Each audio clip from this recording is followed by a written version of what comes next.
All right, today we're going to crack open a really provocative book by the physicist and historian Wen Yi. It's called The Code of the Scientific Revolution, and it puts forward a radical, and I mean radical, new answer to a very old question. So, what really sparked the scientific revolution? I mean, that incredible explosion of thought that gave us everything from Newtonian physics to modern chemistry. We all kind of think we know the answer, right?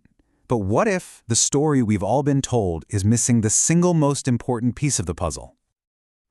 We're all familiar with the usual suspects. The textbook answers. The rediscovery of Greek logic, the Enlightenment, the Protestant Reformation, this idea of a unique Western individualism. These are pretty much the pillars of the traditional story. But according to Wen Yi Yang, these pillars, well, they aren't nearly as strong as they seem. In his book, he systematically challenges each and every one of these popular theories, arguing they're more like symptoms than the actual cause. Okay, let's start with Greek logic. Wen Yi's argument here is pretty simple. If Greek reason was the secret ingredient, then why didn't the scientific revolution happen in, say, the Byzantine or Islamic worlds? I mean, they were the custodians of Greek knowledge for centuries before it ever made its way back to Western Europe. Clearly, something else had to be at play. All right, so what about the whole Protestant Reformation, unlocking freedom of thought? Well, that doesn't quite hold up to scrutiny either. Wen Yi points out that Galileo, a towering figure in physics, did his most groundbreaking work in Catholic Italy. And Antoine Lavoisier, the guy who basically invented modern chemistry, he was in Catholic France. So no, the revolution was definitely not just a Protestant thing. And this really brings us to the heart of his critique, captured perfectly in this quote. Freedom and rationality alone do not create a scientific revolution. So while those ideas are obviously important, they aren't an engine on their own. They don't create that intense, focused demand you need to spark something so massive. So what does? And that brings us to the absolute core of his thesis. The true engine of the scientific revolution, according to Wen Yi, wasn't some philosopher's big idea or a new religious movement. Nope, it was the relentless, unending pressure of war. See, once gunpowder hit the scene, Europe was totally transformed. It wasn't this big, unified empire like China. It was a messy, fractured landscape of rival states, all locked in a constant, desperate struggle for survival. This created what Wen Yi calls a state competition system, a brutal environment where your very existence depended on having a technological edge over your neighbor. And this thing wasn't a one-off event. It was a self-perpetuating cycle, a feedback loop. Look at this. Constant war created an urgent, desperate need for better weapons. That drove technological innovation, better cannons, better metallurgy.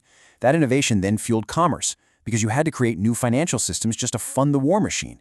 This new, powerful fiscal military state got really good at waging war, which, of course, led right back to more war. This loop just kept spinning and accelerating for centuries.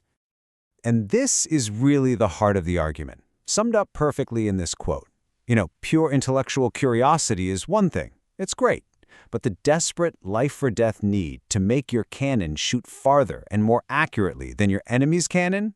Well, according to Wen Yi, that is a far more powerful catalyst for science than 10 universities combined. Okay, so that's the big theory. But how does it connect directly to the actual science? Let's trace the lines from military problems right to the birth of modern physics and chemistry. Let's take physics, for example. Ever wonder why brilliant minds like Galileo were suddenly so obsessed with how objects fall and move through the air? It's because these weren't just abstract thought experiments in an ivory tower. They were the fundamental questions of ballistics. To win a battle, you absolutely had to solve the physics of a cannonball's trajectory. It was this urgent military need that laid the very groundwork for Newton's laws of motion. And you know what? It's the exact same story with chemistry. That endless quest for more stable, more powerful gunpowder, it forced a systematic investigation into what we now call combustion and oxidation. And Lavoisier, the father of modern chemistry, wasn't just some independent scientist. He was literally the head of the French gunpowder and saltpeter administration. His lab was funded by the state to solve a military problem. Okay, but this brings us to the big, obvious question, right? The elephant in the room.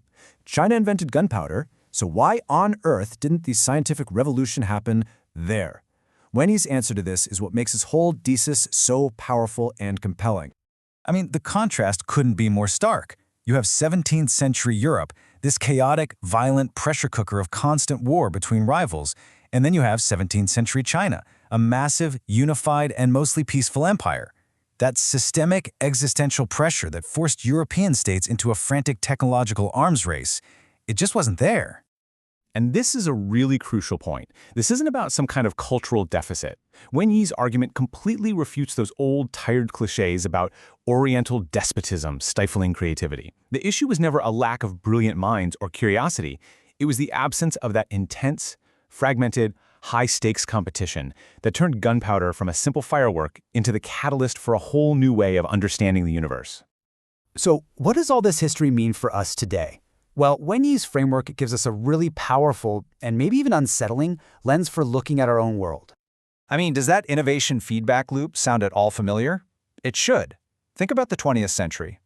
The Cold War arms race gave us nuclear power and the ARPANET, which became the Internet.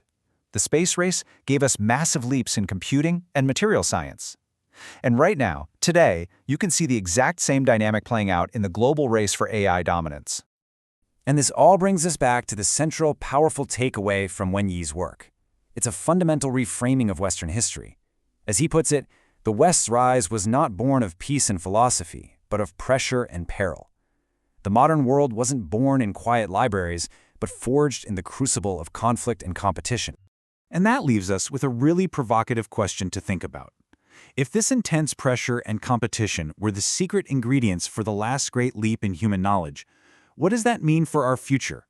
Can we actually create the next scientific revolution through peace and cooperation? Or is conflict, in some strange way, the price we have to pay for progress? A really challenging thought to end on.